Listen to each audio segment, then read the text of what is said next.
Thanks for staying with us. So before we move into our hot topic, it's important that I respond to Tokwe. Tokwe was talking about the issue that happened from Eleko downwards when you're traveling. So I got a message which I think is important for me to read, especially for those in that axis. It says that, so we have started the phase 2 of the road Eleko to Ajah, about 30 kilometers, and it's turning to 6-lane highway. So eventually it's going to become a 6-way highway. Then on LCC, they haven't raised 1 kobo since no toll collection from almost 2 years. So there's no revenue and they're owing billions. So that's what's causing with the lack of maintenance that we're seeing. I think we also mentioned that earlier. Yeah. So that Nigerians have the right information. Anyway, moving on now to the hottest elections in town, which is the Osun coming up. The gubernatorial election is coming up this weekend, and all eyes are focused. And Osun is extremely important, as we know, because it's the elections, and once, depending on who wins, it could have a ripple effect on the upcoming elections. So joining us on the show in the moment is the custodian of the Yoruba culture, the Ooni of Ife Imperial Majesty Adeyeye Enitan Ogunwusi, in a bid to ensure the peaceful conduct, transparent and credible poll to be for this weekend. And he'll also be speaking on the state of the nation, Southwest, the issue of insecurity, the local police, Amotekun, and also on the issue of the general elections, his thoughts. You can join the conversation on 081-270-53687, 091-390-7694. You can also tweet to us at TVC Connect. Please hashtag your view TVC so we can read your tweets. Before KBC comes on, it's important I let you guys know what we have right now. So based on what I read in the papers, we have a total of 21,000 police personnel that have been deployed to Osun State for that. I also read in the papers today that INEC said that we're going to be removing the ballot boxes from KBC, the Oba's palaces, because those are flashpoint areas where there's likely to be a lot of happenings. And then police is saying that they have personnel just to ensure that the hooligans or whoever, that we don't have unscrupulous elements taking over the elections. So all eyes obviously on Osun elections this weekend. I'm told that the KBC is on right now. KBC, good morning, sir. Good morning. Good to have you on the show. Let's start with the Osun elections coming up this weekend.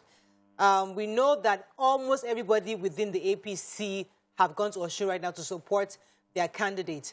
What are you doing to ensure the safety of the people in that community, especially because there's so many police officers and we don't want to hear issues of police brutality? So what are you doing to ensure the people stay calm and they are law-abiding during this period?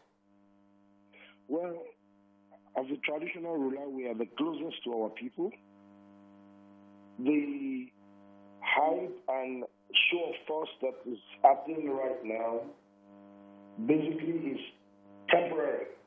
Okay. It will just come and go, but we are very close to our people. So that responsibility lies on us. So basically, we need to work with them. And it's very important for us to let people not feel intimidated, because as I'm talking to you now, we're still going to have another traditional rulers council meeting in another hour. Okay. So that we'll continue to sensitize our people that please come out and vote for whoever that you want as your choice, irrespective of any political party, because traditional rulers should be a very solid neutralizer. We shouldn't be biased towards a political party. We're fathers to all, and what is critical for us the most is peace within our community. Because they will go, they will leave us, and we don't want any aftermath effect for us to continue to manage our community. Okay. Any other questions? All right, so you sort of answered the first question I wanted to ask, but I still understand it will be really tough, being that the Obas are the closest to the people and they get to see the impact of the inefficiencies of the government. They know when the government is not working and they know when the government is working. So I feel like, do you feel it is the right thing to put the Obas in a position of neutrality when they should in fact have an opinion on what is going on. Shouldn't we be allowed the Obas people to say that Lagbaja, governor, oh, Shishe, and say it without fear of being caught in between? Or Lagbaja or Shishe, let them vote for the person that is working, instead of putting that burden of neutrality on the Obas. What do you say to that, sir? Maybe you didn't get my point. Neutrality that I mean is do not be biased towards a particular candidate. Okay. Do not be biased towards any aspirant, because Osun is greater than all of us, including my very self, even the aspirants, the electorates are the greatest. So we should be neutral in that perspective. But our role naturally is to let our political leaders know and let the entire citizen know whether they're doing what is right or not. And we do that. We do that from time to time. So the neutrality is coming when it comes to voting. Not for us not to speak up on various of their electoral promises and mandates. If they are not fulfilling that, absolutely, we will speak up. Right. Okay. Okay. I want to ask, how prepared has the traditional rulers been before this election that is happening this weekend? How have you sensitized your people? What sort of conversations have you had with them in preparation, even while the federal government and the state government is, deploying the police and all that? How have you spoken to your people on what to expect in this coming election? Well, we don't have a choice. That's who we are, and that's what we are called to do. We're very close to our people, and we must continue that sensitization, and we've been doing it. Our primary role is very localized to every community we have. It's very important to us because, like I mentioned earlier on, if push comes to shove, eventually everything will bounce back on us. So we don't have a choice. Even if we want to sleep in peace, we must continue to sensitize our people. Right. Like I told you now, we are going to have another meeting. We've been meeting. Yesterday, we had meeting with all security stakeholders, including INEC. Today, we are going to sign peace accord with all political aspirants, that they must ensure that everything goes very smoothly. Okay. Tomorrow, we will have local meetings with all the electorates that are coming to every local committee. So we're breaking ourselves down. Right. And pretty much, Osun, we're very peaceful people, and we want this thing to just come and go. We don't want tension for our people. We don't want anybody to instigate our youths to cause any problem or foment any trouble. All right, let me go on a quick break, sir. When we come back, we continue the conversation because we want to touch on other areas like Amotekun and insecurity in the Southwest. Stay with us. We'll be right back.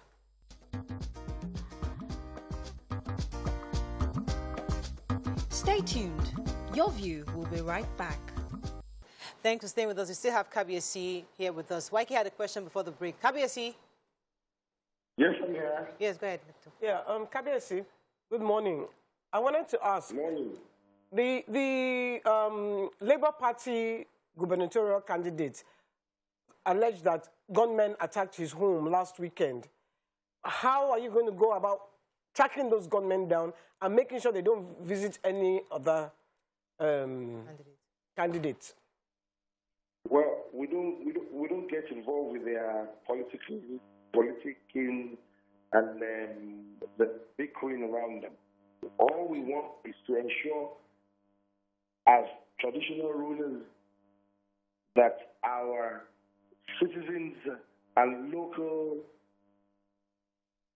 communities are in tandem with peace and peaceful coexistence. That is very critical to us. For that, we can't face government in that aspect. Right. Okay. We can only advise government. Right. that they should need to quickly see to this so that they cannot instigate our youth primarily because it is youth that they use for such things. Right. You rarely find elders being political people causing violence. You Right. can. It's very rare. All right. Okay, so let me get a few more questions for you. Yes, just this final question on elections, primarily because Osun State has over 4 million as in terms of population at the last count, I think 2016. As of 2020, about 1.9 registered voters. But the last election, we saw just over 600,000 voters. So one of the things one of the complaints many people have, Nigerians have, is people don't go out to vote because they feel their vote will not count. What are the traditional rulers, because they are the closest to the people, doing to encourage people within the community to go out and use their voting power to bring in the person they desire into office, as opposed to thinking, it won't count, let me just sit at home? Well, that's a very good question. But what I can assure you is we all don't have any country to go. This is our country. It's very important, especially our appeal to you, these media people. Let's talk positively about what is obtainable and what is not obtainable in our country. And all of us cannot run out of this country. Look at this election now. Let us give INEC credit. We've been watching them. That Beavers technology is really, really working. Look at that test case in Ekiti. The Beavers technology works both offline and online. Once you finish at your polling units, they upload the election to the central system. The only challenge now that electorates are having, and even the aspirant vote buying. But how much will they go and use to buy votes? Let's say 10,000, 20,000, over 600,000 people. If it is 10,000, that's 6 billion. That's a lot of money. If it is 20,000, that's 12 billion. But at some point in Nigeria, 10,000 will be meaningless to every citizen of this country. Will be very meaningless. So people will come out to vote for their conscience. We know that the country is so hard right now, and people are after monetary gains and survival. But I can assure you, in this country, those perfect nations that you are seeing, they were worse 80 years ago, 70 years ago, worse off, that are celebrating the best of democracies in the world right now. But what I can assure you in Nigeria is I think we're getting things right gradually. All right. You need to focus more on Beavers technology of INEC, and you will see that it is working. Yeah. Thank you so much, Kabesi. Let's move to the issue of Amotekun. There's this ongoing debate, especially because of what happened in our war. And people are saying that it's time for us to equip the local security operatives that has been backed by law, so such as Amotekun and Ibubuagu and others. Do you agree that we should arm these people, especially also on the back of recently an allegedly Amotekun person shot a student? So we're having that conflict. Do you think we should arm them? And how much of influence do you think this can have in security on the Southwest? Well, anything about existence in the world is localized. Politics is localized. Your sense of living is very localized. So for me, security should be localized as well. And that's how I believe as traditional rulers. Because we know the good, we know the bad, and we know the ugly. If security is localized, we wouldn't be having this challenge we are having in Nigeria. There are ways they can coin it and work it out. Local police, state police, whatever it is. But it's very important. Maybe to equip them can now be centrally regulated. But what is critical is security is localized. Good example, let me give it to you. In a particular community, they will bring a DPO there. Within 6 weeks, they take the DPO again and bring another one. It takes you a while to know the community. It takes you a while to know what's going on around that place. But it's very important for you to have some people that are very permanent. They take your commissioner of police at will. They take your area commander at will. And even your DPO. So it doesn't really help intelligence. Kabiyesi, let me ask this follow-up question, because some of us love Nigerian Nollywood movies. And when you watch all these epic movies, and you see how powerful the Obas are, and, you know, they just know these things. They consult the gods to like know oracles. When these people are coming, to have just the safety of the people. They have an idea that, something is going on, and they go and do some sacrifice. You know, it's like those are old stories. Like, so the Obas today, do you have an idea? Can you warn your people? They still speak. Do they still hear from, thank you, do they still hear from the gods? Or they are just modern Obas that they also wait for Amotekun and wait for the federal government to come and protect their people? That's a very interesting question. But the truth, because it's still real. Those things you watch in Nollywood movies are very real. We still do our consultation very widely. It takes a lot of commitment and discipline. So a lot of traditional rulers don't go through that route any longer. It's very, very stressful in terms of discipline. You have to abstain from a lot of do's and don'ts. Yeah.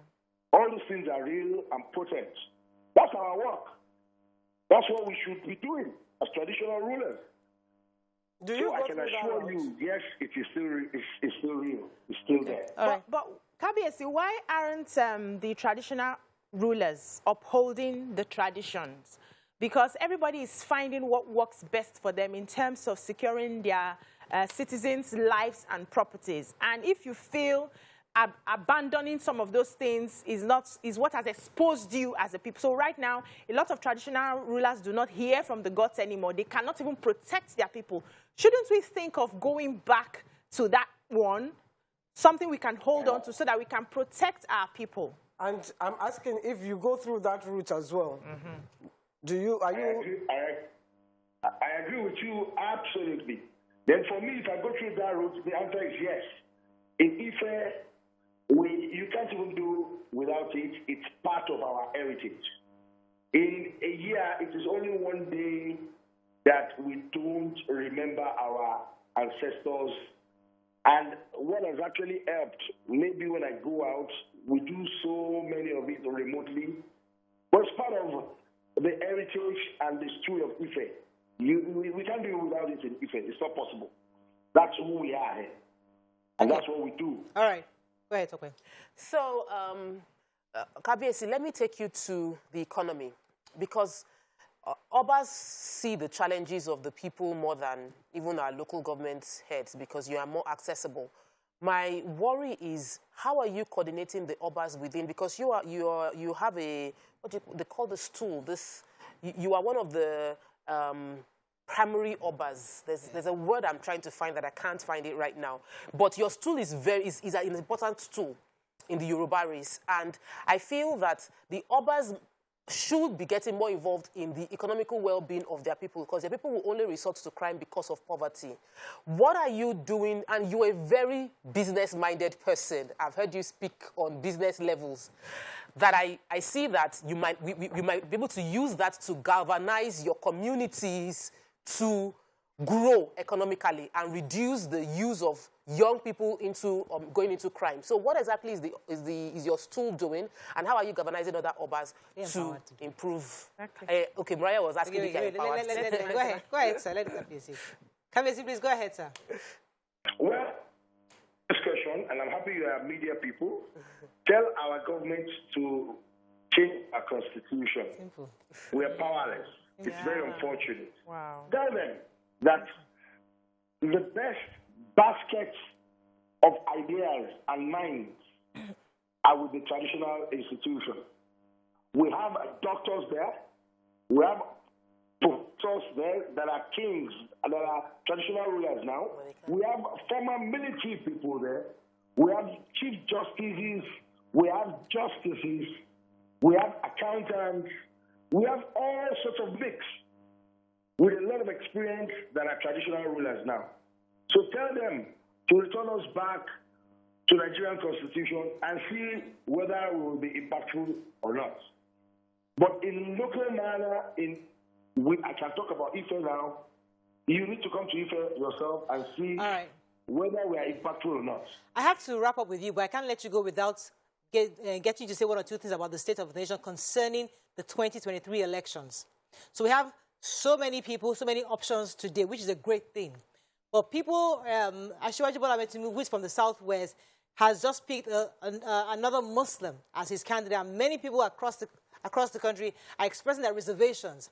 Other candidates have been able to pick to understand the polarization that we're experiencing in Nigeria. In your view, sir, do you think he made the right decision by picking a Muslim vice presidential candidate, or do you think that it shouldn't matter? Well, for me, it's a different ballgame. Nigeria, we need to be sensitive about religion. It's a very important thing. But our problem is bigger than religion, and that's the truth. Our problem is way bigger than it. So if we need to separate how to resolve the problem first, we should look beyond religion. Yes, we should be sensitive about it, but we have a big problem in the country. A very big one. We should just pray for this country to be okay. It's very important. Cash is everywhere. Beyond religion. We'll talk about survival before religion. But at least I will appeal to our political gladiators to be sensitive about religion, not to actually put it aside. Right. But let us solve our problem in Nigeria collectively first. Okay. Thank you so much, Kabiyesi. It was a pleasure having you on the show. God bless you. That's all we can take on this segment. We'll come back and move on to other topics. Stay with us. We'll be right back.